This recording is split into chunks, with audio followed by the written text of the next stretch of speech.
आज मैं पूरे परिवार के साथ आई हूँ अजय मूवी देखने के लिए। बहुत ही अच्छी लगी मूवी। मैं पहले भी बोलती आ रही थी, योगी सर हमारे हीरो हैं और वो इतने सालों से जो यूपी के लिए कर रहे हैं, मुझे लगता है वो बहुत ही अच्छा कर रहे हैं हमारे देश के लिए। और एक बहुत ही मोटिवेशन की स्टोरी है। बहुत अच्छा लगा मुझे। उनसे हमेशा ही हम इंस्पिरेशन लेते हैं और इतनी कठिन जर्नी के बाद वो सीएम तक उन्होंने हासिल किया, सीएम का पद। तो मुझे बहुत ही अच्छा लगा आज उनकी स्टोरी देख के। काफ़ी इमोशनल भी थी, लेकिन वो इतना हार्ड वर्क करके उन्होंने वो अचीव कर लिया जो वो चाहते थे। तो मैं यही बोलना चाहती हूँ सबसे, मेहनत करते रहिए, कभी भी अपना सपना और मेहनत नहीं छोड़िए, क्योंकि जब योगी जी कर सकते हैं, हम कर सकते हैं, तो हम सब भी वही कर सकते हैं कि हम अपना सपना हासिल कर सकते हैं। तो आज बहुत मज़ा आया मुझे मूवी देख के, और आई एम श्योर हम सबको मूवी देखनी चाहिए। I feel one of the best biopic and Yogi ji is our hero. तो कंग्रेचुलेशंस टू द मूवी। ముందు ఈ సినిమా తీసిన డైరెక్టర్ గారికి ప్రొడ్యూసర్ గారికి నా క్షమాపణ చెప్పుకోవాలండి. సినిమా యూజువల్గా పెద్ద బోరు కొడద్దే అన్న నెగిటివ్ ఇంప్రెషన్తో వచ్చాను. అద్భుతంగా ఉంది సినిమా. ఈ స్క్రీన్ ప్లే నాకు ఇస్తే ఇంతగానో గొప్పగా రాయలేనండి. పాత్రలు ఏంటి, వాళ్ళ యాక్షన్ ఏంటి, కెమెరా ఏంటి, పెద్దనం చాలా అద్భుతంగా ఉంది. నాకు యోగి ఆదిత్య గారు అంటే చాలా గౌరవం అండి. ఈ సినిమా ఇంకా వారి మీద గౌరవం పెరిగింది. యూజువల్గా ఏదన్నా మంచి చూస్తే ఎంతో కొంత తస్వీర్ రావాలి మనిషికి. సినిమా చూస్తున్నసేపు సినిమా చాలా గొప్పగా ఉంది, ఎందుకు తస్వీర్ రావట్లేదని చెప్పి అనుకున్నాను. సినిమా అక్కడ అర్థమైంది, ఎవరి మీద అసూయ పడతాం, రాముడి మీద కృష్ణుడి మీద అసూయ పడమన్నాం. అలా అనిపించింది నాకు ఈ cinema. I want to sincerely thank the producers and directors to give such a great movie. I want everybody to see the movie, watch it. Great performances, great action, great direction. Thank you so much. Sir ఒక last ఒక question sir, అంటే ఇది మరొకసారి హిందువులను రెచ్చగొట్టే విధంగా ఏమైనా ఉండే అవకాశాలు ఉన్నదా యోగి ఆదిత్యనాథ్? అసలు ఆ మొక్కే చాలా బాగోలేదు మీ నోటమ్మట. రెచ్చగొట్టేటువంటి నాకు అర్థం కావట్లేదు. అసలు రెచ్చగొట్టేటువంటి ఉద్దేశం ఏంటి? అంటే ఇంతకుముందు కాశ్మీర్ ఫైల్స్ కానీ ఇలాంటి తీసి అంటే హిందువులు, ఇది వేరండి. ఇది యోగి ఆదిత్యనాథ్ గారు ఒక బయోపిక్. ఇది ఇంట్లో రెచ్చగొట్టడం ఏముంది? హిందూ ధర్మాన్ని రక్షించమని ఉంది అంతే అండి. ఓకే, అంటే ఆయన లైఫ్ స్టోరీ ఎలా స్టార్ట్ అయింది, ఎలా సీఎం అయ్యేంత వరకు ఈ జర్నీ ఉంటుంది? సీఎంగా ప్రమాణ స్వీకారం చేసే వరకు ఉందండి. First I think second part వస్తుందండి. యూత్ చూడొచ్చా సార్ సినిమా? యూత్ తప్పనిసరిగా చూడాలండి, తప్పనిసరిగా చూడాల్సిన సినిమా. ప్రస్తుతం మనం గచ్చిబౌలికి సంబంధించినటువంటి పీవీఆర్లో ఉన్నాం. పీఆర్ దగ్గర యోగి ఆదిత్యనాథ్ గారి సినిమా చూడడానికి నిజామాబాద్ సంబంధించినటువంటి ఎంపీ ధర్మపురి అరవింద్ ఉన్నారు. అరవింద్తో మాట్లాడే ప్రయత్నం చేద్దాం. అన్న, చెప్పండి, ఎలా ఉంది సినిమా? అంటే ఏ విధంగా యూత్ అట్రాక్ట్ చేసే అవకాశం ఉందా? శాంతను గుప్తా గారు చాలా మంచి మిత్రులు, పాత మిత్రులు. ఆయన రచించిన పుస్తకం బేస్ చేసుకొని ఈ మూవీ చేయబడింది. ఆ పుస్తకం యొక్క తెలుగు అనువాదం లాంచ్ చేసిన వ్యక్తిని నేను. సో మా సంబంధం పాతది. ఆయన ఆహ్వానించడం వల్ల ఇవాళ ఈ పిక్చర్ నేను చూడడం జరిగింది. చాలా బ్రహ్మాండంగా తీసినారు, చాలా నీట్గా తీసినారు యోగి గారి చరిత్ర మీద. I hope there is a sequel to this also. People will look forward to that.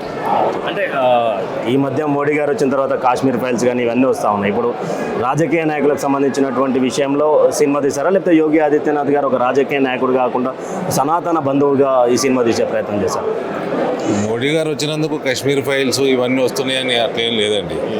Kashmir files కాశ్మీర్లో జరిగిన సంఘటనల మీద ఒక నిజాన్ని సమాజం ముందర పెట్టారు కాశ్మీర్ ఫైల్స్ ద్వారా. సో కేరళ స్టోరీ కానీ, 370 కానీ, ఇవాళ యోగి ఆదిత్యనాథ్ గారి జీవిత చరిత్ర మీద శాంతను గుప్తా గారు రచించిన పుస్తకం బేస్ చేసుకొని ఈ మూవీ తీయబడింది. ఆయన 2 పుస్తకాలు రాసిండ్రు. That is why I'm expecting the sequel soon. People we all await for that. అంటే ఎన్ని థియేటర్లో అవైలబుల్ ఉండే అవకాశం ఉందంట మీకు తెలిసినంత? ఓన్లీ బీజేపీ కార్యకర్తలు? నేను సినిమా బ్యాక్గ్రౌండ్కి వెళ్ళి రాను, నాకు ప్రొడక్షన్లు డిస్ట్రిబ్యూషన్లు తెలియదు. సో ఎన్ని సినిమాలు ఎన్ని థియేటర్లలో వచ్చినా అన్ని ఫుల్ కావాలని కోరుకుంటాను నా మిత్రుని కోసం. శాంతను గారు రాసిన పుస్తకం మీద द स्टोरी ऑफ ए योगी यानी अजय, आज हमने एक ऐसा सिनेमा देखा जिसे देखकर सही में मुझे भी आंख में आंसू आ गए। रियली मेरे बगल में विजेंद्र प्रसाद जी बैठे हो तो मुझे देख रहे थे ये क्या रो रहा है, क्यों रो रहा है। इनकी वजह से आया था। इतने अच्छे एक बायोपिक, जब कहते हैं बायोपिक नहीं है, ये ज़िंदगी बताया है कि एक छोटा सा गांव से यूपी के मुख्यमंत्री तक जो सफ़र है उसको शांतनु जी के किताब जो है उन्होंने लिखा था, वो किताब पे आधारित है और इतना अच्छा लिखा है। मुझे लग रहा है कि अब पार्ट 2 होना चाहिए इसका, क्योंकि पार्ट 1 तो बन गया, लेकिन इसमें दिखता है कि एक महंत होने के नाते, एक सन्यासी होने के नाते भी वो समाज को सेवा कर सकते हैं, पॉलिटिक्स में आ सकते हैं। 25 साल की उम्र में यंगेस्ट MP बने थे वो, 5 टाइम गोरखनाथ से वहाँ MP बन के गए थे, उसके बाद मुख्यमंत्री बने। मुझे लग रहा है जिस ये मूवी में ना ओवर ड्रामेटाइजेशन था ना अंडर ड्रामेटाइजेशन था, बिल्कुल लाइफ लाइक था और हर भारतीय ये सिनेमा को देखना चाहिए, क्योंकि ये एक कहानी है जो हर यंगस्टर को, जो भी छोटे से गांव से आ सकता है, उनको एक मोटिवेशन है कि हम भी ज़िंदगी में वो बहुत आगे आ सकते हैं, जैसे योगी आदित्यनाथ ने किया। बहुत बहुत अच्छा था। शांतनु जी नमस्कार। మనతో పాటు పేరాల శేఖర్ జీ ఉన్నారు, ఇదే మూవీ చూడడానికి వచ్చారు. అసలు యోగి ఆదిత్యనాథ్ గారికి సంబంధించినటువంటి ఈ చిత్రం ఎందుకు చూడాలి, తెలంగాణలో కానీ భారతదేశంలో ఎందుకు చూడాలి సినిమా? దేశవ్యాప్తంగా ఈరోజు ఉన్నటువంటి రాజకీయాల్లో అనేక రీజనల్ పార్టీస్ కానీ ఓవరాల్ సిచ్యువేషన్ కనుక చూస్తే డబ్బు ప్రభావము, కుల ప్రభావము ఇవన్నీ పెరుగుతున్న పరిస్థితి. చాలామంది నిదాయితీ పరులు కానీ ఇప్పుడు సిన్సియర్గా సేవ చేయాలనే భావన ఉన్న వాళ్ళకు ఇవాటి రాజకీయాలకు మనం సరిపోలేమో అనే ఒక అవిశ్వాసం అనేది చాలామంది యువతలో కానీ అనేక మందిలో ఉన్న విషయం మనందరికీ తెలిసిందే. ఈరోజు యోగి ఆదిత్యనాథ్ గారి జీవనం మీద ఆధారపడినటువంటి అజేయ సినిమా ఏదైతే ఈరోజు త్వరలో రిలీజ్ కాబోతున్నదో ఆ సినిమాని ఈరోజే హైదరాబాద్లో చూడటం జరిగింది అనేక మందితో కలిసి. ఈ యొక్క సినిమా చూసిన తర్వాత చాలా అత్యద్భుతమైనటువంటి మోటివేషన్ అనేది యంగర్ జనరేషన్కి వస్తుందని చెప్పి నేను భావిస్తున్నా. త్యాగం, సమర్పణ, సేవ ఇదే రాజకీయాల ద్వారా ముఖ్యంగా మనం సాధించగలుగుతాము అనేటువంటి ఒక విశ్వాసం అనేది ఈ సినిమా చూసిన తర్వాత అందరికీ అనిపిస్తున్నది. తప్పకుండా భవిష్యత్ కాలంలో 2047 కల్లా రాబోయే 25 సంవత్సరాల తర్వాత భారతదేశం పరం వైభవస్థితికి చేరుకోవాలని, ప్రపంచంలో విశ్వ గురు స్థానానికి రావాలని ఏదైతే ఆశ నరేంద్ర మోడీ గారు చెప్తున్నారో, తప్పకుండా అటువంటి లీడర్స్ను ఈ యొక్క సినిమా మోటివేషన్ ఇచ్చి గ్రామాన లేకుంటే అనేక అసెంబ్లీలో, అనేక లోక్సభలో కూడా అటువంటి లీడర్స్ను ప్రొడ్యూస్ చేస్తుందని చెప్పి నాకు తప్పకుండా అనిపిస్తుంది. జై హిందూ రాష్ట్ర. ఈరోజు యోగి ఆదిత్యనాథ్ వారి యొక్క జీవిత చరిత్ర మీద, వారు ఏ విధంగా రాజకీయాలలో ప్రేరణ తీసుకొని వచ్చారో ఆ పిక్చర్ చాలా బాగుంది. ఇది దేశంలో ఉన్నటువంటి యువకులకి ఒక ప్రేరణ. రాజకీయాలు అంటే అది ఒక విచిత్రమైనటువంటి యాక్టివిటీ అనుకుంటున్నారు, కానీ ఈరోజు ఈ సినిమా చూసిన తర్వాత యోగి ఆదిత్యనాథ్ యొక్క ప్రేరణ, రాజకీయాలంటే సమాజ సేవ, మానవ సేవయే మాధవ సేవ అన్నట్టుగా వీరు చూపించారు. ఇది ఒక దివ్యమైనటువంటి చిత్రం. ఈ చిత్రంలో నటించినటువంటి వాళ్ళ కళాకారులు కూడా, నటులు కూడా చాలా బాగా చేశారు. ఈ చిత్రము మొత్తం భారతదేశంలో కూడా ఇది చూయించేసి భారతదేశంలో ఉన్న 140 కోట్ల మందికి ఒక ఉత్తేజమైనటువంటిది, ప్రేరణ కలిగించేటువంటి చిత్రంగా ఉంటుందని నేను భావిస్తూ ఈ చిత్ర నిర్మించినటువంటి ప్రముఖులకి, తర్వాత నటులకి నేను నా ధన్యవాదాలు తెలుపుతున్నాను. Ajay, the untold story of a yogi. The film has done full justice to the biography of Shantanu Gupta ji by a very realistically portrayed, a brilliant story has been brought to life in this film.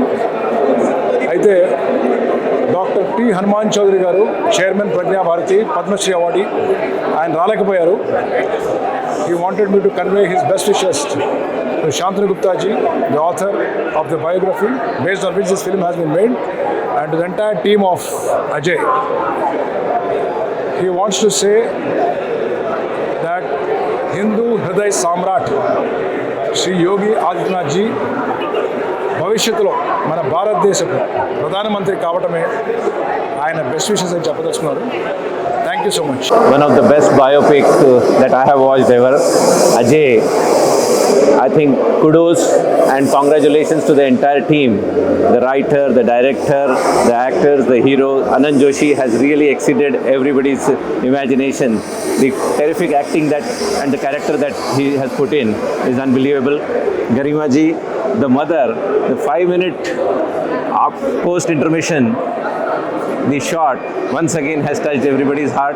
I think the actors have done amazing work, but more than that, the movie gives you a message that when spirituality, devotion and politics, when all it come together, it has real potential to do a true social service and change the state forever. Uttar Pradesh was a kind of a criminal state, or known for a state with high level of criminality, and Yogi Adityanath ji has transformed that state. And this movie tells you that why Yogi Adityanath ji is today a great leader, because his entire story has been captured in this movie. So it is a must watch for every single citizen of India, because tomorrow India is going to see another Narendra Modi ji type of leader who will be a national leader, and his story and his biopic cannot be better presented than the crew what they have presented today. I'm sure there will be a part 2, and I'm waiting for part 2 to come, but the part 1 will be highly successful in India and abroad. I once again request every single friend of mine in India and abroad to watch this and enjoy this truly amazing biopic.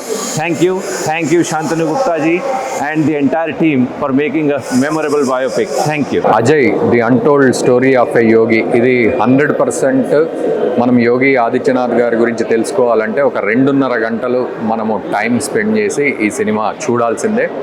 ఇది cinema అనే దానికంటే యోగి గారి జీవితాన్ని పూర్తిగా ఒక సమాహారంగా తీసుకొని చేసిన movie అని చెప్పాలి. ఎక్కడ కూడా ఓవర్ ఎగ్జాజరేషన్ అనేది లేదు, అండర్ రేట్ చేసింది లేదు. 100% జరిగిన ఇన్సిడెంట్స్ని అండ్ వారు శంతను గుప్తా గారు రాసిన the monk who became chief minister అనే పుస్తకాన్ని ఇన్స్పిరేషన్గా తీసుకుని ఈ సినిమాను డైరెక్ట్ చేశారు. చాలా అద్భుతమైన సినిమా. చాలా చోట్ల మనకు గూస్ బంప్స్ వస్తాయి, చప్పట్లు కొడతారు చాలా చోట్ల. అండ్ ఆ మ్యూజిక్ ఎలివేషన్ కూడా అద్భుతంగా. యోగి గారు ఒక కమర్షియల్ సినిమా చూస్తే ఎట్లయితే మనకు గూస్ బంప్స్ వస్తాయో అట్లాగే యోగి గారి జీవితం ఉంది అని చాలా ఆశ్చర్యం అనిపించింది ఈ సినిమాలో చూస్తే. నిజంగా ఒక పక్క కమర్షియల్ సినిమాలో ఒక హీరోని చూసినట్టుగా ఉంది యోగి గారి జీవితం. ప్రతి భారతీయుడు చూడాల్సిన సినిమా ఇది. అండ్ ఇంకా గమ్మత్ ఏంటంటే, లాస్ట్ ట్విస్ట్ ఏంటంటే, యోగి గారు సీఎం అయ్యేంత వరకు ఈ సినిమా చూపెట్టారు, కానీ భవిష్యత్తులో రాబోయే రోజుల్లో మోదీ గారి తర్వాత యోగి పీఎం అవుతారు అని ఇప్పుడు మాట్లాడుతున్న నేపథ్యంలో సీక్వెల్ కూడా రావాలి. అండ్ అద్భుతమైన భవిష్యత్తు, మనందరికీ సంబంధించిన భవిష్యత్తుగా దీన్ని మనం చూడాలి. 100% ఈ సినిమా అందరూ చూడాలని మేము కూడా మనస్ఫూర్తిగా కోరుకుంటున్నాం. Thank you. ప్రస్తుతం మనం ఏదైతే పీవీఆర్లో ఉన్నామో ఈరోజు యోగి ఆదిత్యనాథ్ గారికి సంబంధించినటువంటి మూవీ కూడా మొత్తం సారే స్పాన్సర్ చేశారంట. సార్, ఎందుకు అంటే ఇన్ని టికెట్స్ కానీ ఒక థియేటరే బుక్ చేసి సినిమా చూపించాలనే ఒక కోరిక ఎందుకు పుట్టింది? योगी आदित्यनाथ गारी ఆయన లైఫ్ ఒక ఇన్స్పిరేషన్ మన గురించి. अपने देश के लिए, हमारे धर्म के लिए वो एक आदर्श है, और उन्होंने जो काम किया है उत्तर प्रदेश के लिए, और वो जो यंगस्टर्स को जिस तरह से मोटिवेट कर रहे हैं वो अकल्पनीय है. इसके पहले हम कभी सोच भी नहीं सकते थे ऐसा. तो इसीलिए मुझे लगा उनकी जो लाइफ पे बनी हुई जो भी मूवी है लोगों को देखना चाहिए, उनको बताना चाहिए, यंगस्टर्स को, हर एज ग्रुप को, नया जनरेशन को भी जो है पता चलना चाहिए कि वो एक्चुअली उन्होंने कैसे स्ट्रगल किया और किस तरह की परिस्थितियों में वो उभरे हैं और आगे बढ़े हैं, और आज जहाँ पे है, और भगवान उनको आशीर्वाद दे. हम उनको जो है प्रधानमंत्री की तरह भी देखना चाहेंगे, और हमारा नेतृत्व सही हाथों में रहे, यही मैं कल्पना कर सकता हूँ. సార్, అంటే యోగి ఆదిత్యనాథ్ అంటే ముస్లింలకు వ్యతిరేకంగా ఉంటాడు, వాళ్ళని అరెస్టులు చేపిస్తుంటాడు, ముస్లింలపై బుల్డోజర్లు పెట్టిస్తుంటాడు, ఒక పెద్ద మీకు తెలిసిందే సోషల్ మీడియాలో ఇదే వార్త. అటువంటి వ్యక్తిని మోటివేషనల్గా తీసుకోవడానికి, అంటే సెక్యులర్ దేశం కదా సార్ ఇది, అది సెక్యులరిజం మనకు ఏదైతే పాటించినారో అది యాక్చువల్లీ అది కాదు. యాక్చువల్ సెక్యులరిజం क्या है, जो सेकुलरिज्म वर्ड जो है बाहर से हमारे देश में आए सो है। दूसरे देश में जहाँ पे चर्च से गवर्नमेंट कंट्रोल होता था उसको सेक्युलर स्टेट बनाते। हमारा सनातन धर्म नेचुरली सेक्युलर है। हमारे पास ये कॉन्स्टिट्यूशन में सेक्युलर लिखने से पहले भी हमारे पास बहुत सारे बाहर के विदेशी रिलीजन्स हमारे पास आए हैं और हम सबको अकोमोडेट किए हैं। तो ये तो खैर एक दूसरी बात। और जो इम्प्रेशन जो बना के रखे हैं कि ये मुस्लिम विरोधी ना, जो भी गुंडागर्दी आतंकी मानसिकता जो अपने दिमाग में रखते हैं, चाहे वो किसी भी धर्म जाति पंथ के कोई भी हो, सबके लिए वो काल है। मतलब आप अगर कायदे में रहोगे तो फ़ायदे में रहोगे, ये उनका नारा है। और उनको पता है किसकी कहाँ पे कब डेंटिंग पेंटिंग करनी है, वो पिछली बार बताए हैं। तो ये होती रहनी चाहिए। जब तक कि आप अपराध के ऊपर कंट्रोल नहीं कर सकते तो आप जो है शासन नहीं कर सकते ठीक से। तो अपराध के ऊपर शासन साम दाम दंड भेद कैसे भी करना है तो करना ही पड़ेगा। जब अगर आपको जो आम जनता को न्याय व्यवस्था से अगर कोई उम्मीद ख़त्म हो जाती तो एटलीस्ट ऐसे एक हमारे पास नेता है जो इनको कंट्रोल करने का, इनको దబానే కా ఇంకో ఖతం కర్నే కా మాదా రఖతే హో సార్. ఇప్పుడు ఫస్ట్ నుంచి మొత్తం చూసారు కదా, ఎలా అనిపించింది అంటే యూత్ చూడొచ్చా అంటే కొన్నిసార్లు యోగి ఆదిత్యనాథ్ అంటే ప్రేరితమై రెచ్చిపోతారేమో మళ్ళీ ఇవన్నీ అంటే ఎలా ఉంటుంది సినిమా అంతా? ఎమోషనల్గా ఉన్నదా లేకపోతే అయినా పొలిటికల్ కెరియర్ ఉన్నదా? దీంట్లో ఎలా ఉంది సినిమా? ये जो है हर एज ग्रुप के लोग देख सकते हैं। इसमें ऐसा कहीं भी कोई वायलेंस वो नहीं दिखाया जो कि किसी को जो है एग्रेसिव बना दे या एंटी किसी रिलीजन या मतलब आपको देश विरोधी तो नहीं बनाएगा। आपको मोटिवेट करेगा, आपको राष्ट्रवादी बनाएगा, आपको अपने कर्तव्यों का पालन करना, अपने धर्म का पालन करने के बारे में जो है आपको बताएगा। और मेरा तो ये मानना है हर एज ग्रुप वाले देखना चाहिए। इसमें कोई भी मतलब अगर जो है रेस्ट्रिक्शन कोई दिमाग में अगर लगाता है कि ये इस एज ग्रुप के लोगों को ही देखना चाहिए, दूसरों को नहीं देखना चाहिए, ऐसा नहीं होना चाहिए, बिल्कुल नहीं। सभी को होना, इससे आपका समाज का जो भी फैब्रिक है इसमें कहीं पे भी कोई बाधा नहीं आएगी। Thank you sir. My pleasure.